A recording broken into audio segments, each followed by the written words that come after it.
Somewhere in the ground beneath you, there are teeth. Curved, serrated, longer than your hand. Built for one job, and that job was flesh. For most of Earth's history, our ancestors were not the top of the food chain. They were the meal. They were stalked from the grass, snatched from the sky, dragged under the water by things engineered entirely to kill. Every one of them is gone now. And that is the only reason you're able to sit here, safe, watching this. Today we're looking at 6 prehistoric predators, and you should be very glad that they're extinct. Here's the part that should unsettle you. These aren't creatures from some far-off alien world. Most of them shared the planet with the first humans, or with the animals we evolved from. Some were hunted by our ancestors, and a few of them very likely hunted us back. We'll start with a killer you'd probably recognize, and work our way towards something so large the word animal barely fits it. None of them would have hesitated. So let's begin. Under a busy stretch of Los Angeles, hidden beneath one of the largest cities on Earth, there's a pit of black asphalt that has been quietly swallowing animals for tens of thousands of years. It's called La Brea, and when workers first started pulling bones out of the tar, they realized they'd found a graveyard on a scale nobody expected. Here's how it worked. A single large animal would blunder into the sticky asphalt and get stuck, and its panicked cries would draw every hunter for miles. Those hunters waded in after an easy meal, and got trapped too. That's why the predators at La Brea outnumber the prey, and why more than 2,000 individuals of one animal came out of that sludge. A cat. But not a cat like anything alive today. This was Smilodon fatalis, the saber-toothed cat, and the tar had kept it almost perfectly. Skulls, jaws, and those teeth, still locked in place.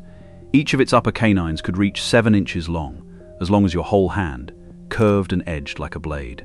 And its jaw could gape to an astonishing 120 degrees, nearly twice as wide as a lion's, just to clear those fangs. Here's the detail most people get wrong, though. The enormous teeth were surprisingly fragile. A bad strike against bone could snap a canine clean off, so Smilodon didn't fight fair.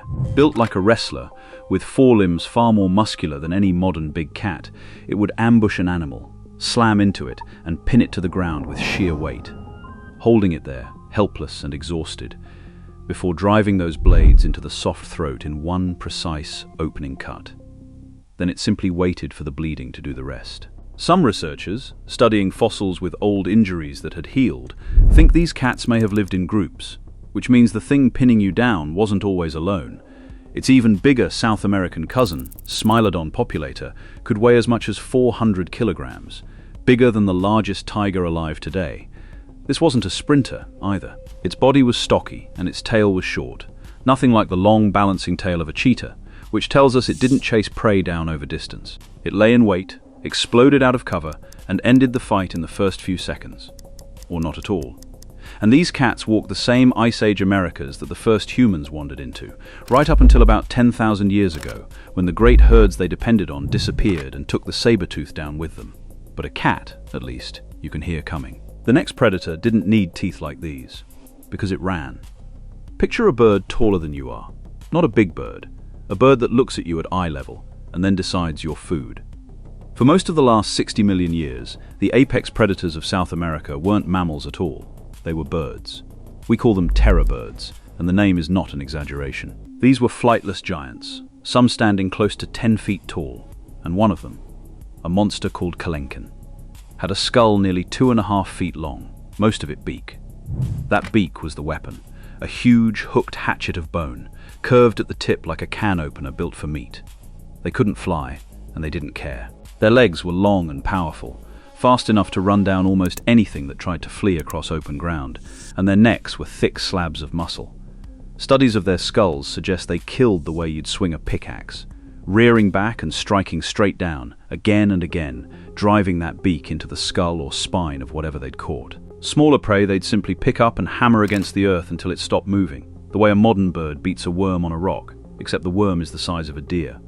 There were no arms to push away, no grasping claws to slash, just a relentless, precise, downward strike from something that had spent millions of years perfecting exactly this. And they weren't only a South American problem. Their eyes faced forward, the way a hunter's eyes do, giving them the sharp depth perception you need to judge a strike. When the continents finally joined, one of these birds, Titanes, crossed the land bridge into what is now Florida and Texas, and hunted there too. In the end, it wasn't a bigger predator that finished the terror birds. It was competition. as waves of placental carnivores like big cats spread down from the north and slowly squeezed them out, though some hung on until around 2 million years ago. Imagine being on foot, in the open, with something like that closing the distance at a run. No wings to worry about, no roar to warn you, just a fast, silent, single-minded animal, and no tree close enough to reach. At least you could see it coming. The next hunter came from a direction humans never really learned to fear. New Zealand had no native land mammals to speak of.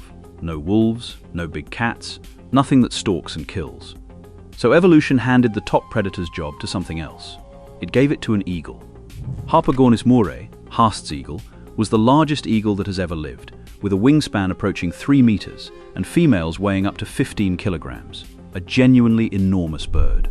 What's stranger is how fast it got that way. Its ancestors were ordinary-sized eagles, and in a geological blink they ballooned into a giant, because the prey on those islands was giant too. Its talons grew to the size of a tiger's claws, and it used them the way a tiger uses teeth. That prey was the moa, flightless birds that could weigh over 200 kilograms, 10 to 15 times the eagle's own body weight. And here is how one animal kills another that outweighs it 15 to 1. It would launch from a ridge, fold its wings, and dive at around 80 kilometers an hour, then slam into the moa's pelvis and skull with talons that could punch straight through bone, killing an animal the size of a small horse in seconds through sheer, focused violence. Now the part that should make the hair on your neck stand up. This bird didn't die out in some distant epoch. It vanished only about 600 years ago, soon after people settled New Zealand's South Island, recent enough that human beings and this eagle breathed the same air, walked the same valleys. The impact of that dive would have hit like a cinder block dropped from a rooftop, all of it focused into talons longer than your fingers, gripping with the strength of a slammed car door. Maori oral tradition remembers a giant bird, the puakai, or te hokioi, that would swoop down out of the sky and carry off people, even children. And researchers have said it plainly. Haast's eagle was big enough and strong enough to kill an adult human. There's no direct proof it ever did, but the mechanics and the memory line up a little too neatly. There's a grim lesson in how it died, too. When people hunted the moa to extinction, the eagle's entire food supply vanished. And this giant, the unquestioned ruler of its world, followed its prey into oblivion within roughly a century. An apex predator can fall astonishingly fast once the thing beneath it is gone. Death from above is bad enough. The next one waited on the ground, and it was venomous. Long before that eagle, on the other side of the ocean, Australia had a monster hiding in plain sight. Not a mammal, not a bird. A lizard. Megalania, known to science as Varanus priscus, was the largest land-living lizard that has ever existed. You've seen its closest living relative, the Komodo dragon, which can bring down a water buffalo. Now scale that nightmare up. The old claims of a 7-meter monster turned out to be exaggerations built on bad math and fragmentary bones. But even the careful, conservative estimates put the biggest individuals at 4.5 to 5.5 meters long. Longer than a car, heavier than a horse, with a skull full of curved, serrated teeth and a forked tongue tasting your scent on the air before you ever saw it. The great anatomist Richard Owen named it back in 1859, and the name he chose says everything. Megalania, the ancient giant roamer, a butcher's title for a butcher's animal. Its remains are frustratingly rare and scattered, which is part of why its true size is still argued over, but the picture that survives is grim enough. A heavily built body studded with bony armor under the skin, and an ambush hunter's patience. And like the Komodo dragon, Megalania was almost certainly venomous, which, at that size, would make it the largest venomous animal ever to walk the earth. That's the truly frightening part, because a venomous predator doesn't need to win the fight. A single slashing bite delivered an anticoagulant that kept the wound bleeding and bleeding, and then the lizard simply followed. Patient, unhurried, in no rush at all. While its prey weakened, staggered, and dropped, it hunted the giant marsupials of Ice Age Australia, animals like the rhino-sized Diprotodon, the biggest pouched mammal that ever lived. But here's what earns it a place on this list. Megalania survived until roughly 50,000 years ago, which is right around the time the first people arrived on the continent. The two overlapped. The first Australians walked into a land where the largest thing in the grass was a venomous lizard the length of a car, one that hunted by ambush and patience and let time finish what its teeth started. Everything so far, though, you could at least try to outnumber or outrun. The last two couldn't be fought at all. Go back further. About 8 million years, to a South America that no longer exists. Before the Amazon River carved the path it follows today, much of the continent's interior was a vast, drowned wetland of lakes and swamps, and its ruler was a crocodilian so large it makes every crocodile alive today look like a lizard. Purussaurus was a caiman that grew past 10 meters long, the length of a city bus, with a skull well over a meter across and a body weighing several tons. The fossil hunters who pulled that skull out of the rock in Peru and Brazil were staring at a set of jaws built to end arguments, and scientists put a number on it. When researchers modeled the bite force of Purussaurus, they came back with something close to 7 tons of pressure at the teeth, the most powerful bite ever calculated for any animal, living or extinct, several times the bite of a modern saltwater crocodile, and strong enough to crush the frame of a car. A fully grown Purussaurus almost certainly had nothing on Earth that could threaten it. With its eyes and nostrils set high on top of its skull, it could lie with its entire body hidden underwater and still watch the shoreline, breathing, unseen, for as long as it wanted.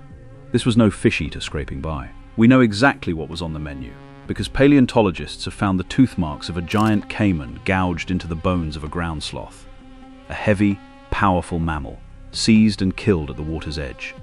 And it hunted the way its descendants still do, only scaled to a nightmare. It waited, submerged, almost invisible, nothing above the surface but 2 eyes, until something came down to drink. Then the jaws closed with enough force to shatter bone instantly, and it rolled, twisting its whole enormous body to drag the prey under and drown it. There is no version of that encounter you walk away from. Purussaurus ruled the water for millions of years. But the last predator on this list ruled the imagination. And it's the reason you should be nervous about what a warm planet can grow. In 2009, in an open coal mine called Cerrejón in northern Colombia, miners and paleontologists were cutting through a seam of ancient rock when they started pulling out vertebrae. Single bones from a spine, the size of dinner plates. At first, the Smithsonian-led team, digging through what had once been an ancient rainforest, kept turning up giant turtles and oversized crocodiles. Already strange enough. Then came the vertebrae, and when the researchers finally worked out what animal those bones belonged to, the number was almost impossible to believe. This was a snake. Its name is Titanoboa cerriginensis, and it is the largest snake that has ever lived, by a wide and lonely margin. Nearly 43 feet long, around 13 meters, and weighing over a ton, more than 1,000 kilograms of muscle. At its middle, it was as thick as a grown person is tall at the waist. If it lifted its head to look at you, that head would already be above your own, and the widest part of its body would be wider than yours. It lived about 60 million years ago, in the sweltering jungles that rose up right after the dinosaurs vanished, filling the space the giant reptiles left behind. It killed the way constrictors do, coiling, tightening, waiting out every last breath. Though the shape of its skull suggests it also spent a lot of its time taking the huge fish and crocodiles that shared its rivers. And here's the part that should genuinely unsettle you, the part that has nothing to do with fangs. A cold-blooded animal that enormous could only survive in a world that was staggeringly hot. Scientists used Titanoboa's sheer size to calculate the temperature of its jungle, and the answer came back around 30 to 34 degrees Celsius on average, hotter than any tropical rainforest on Earth today. This snake is a thermometer. Its body is physical proof of how warm the planet once ran, and of what the tropics can build when they get that warm. Try to picture the actual encounter. A Titanoboa wouldn't chase anything. It wouldn't need to. It would lie in the shallows of a slow, warm river, a dark ridge of muscle barely breaking the surface, and simply wait. When an animal came down to drink, the water itself seemed to move. There was no lunge you could react to, no warning growl, just a coil, the width of a man's chest folding around you, and then the pressure, and then nothing. Titanoboa never met a human. It was gone more than 50 million years before our kind existed, and that is almost the scariest thing about it. You shouldn't be glad it's extinct because it hunted us. You should be glad because a world capable of growing a snake this size is a world we simply could not live in. Here's the thought I'll leave you with. Almost every predator in this video was found by accident.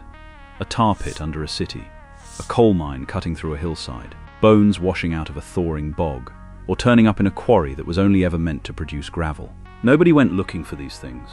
The ground just handed them over, one at a time, when we happened to dig in the right place. And we have barely scratched the surface. Every single year, a mine, a melting glacier, or an eroding riverbank gives up something no human has ever seen. The killers in this list are gone, yes, But gone only ever means we haven't dug up the next one yet. And somewhere out there, sealed in stone or locked in ice we haven't cut into, is a predator we don't even have a name for. If that's the kind of thing that keeps you up at night in the best possible way, subscribe and stick around. There's a lot more still buried down there, waiting in the dark. And we are only just starting to look.